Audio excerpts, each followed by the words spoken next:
ఈ ప్రపంచంలో ప్రతి గొప్ప ఆలోచన ఆరంభంలో వ్యతిరేకతను ఎదుర్కొన్నది.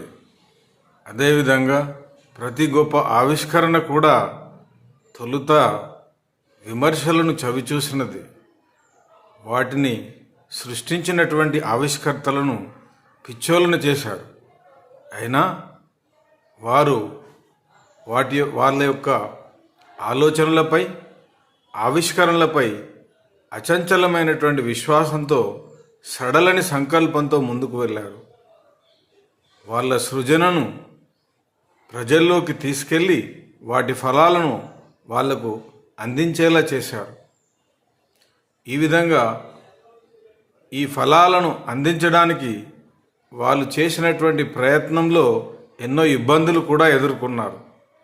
చివరకు విజయాన్ని సాధించారు.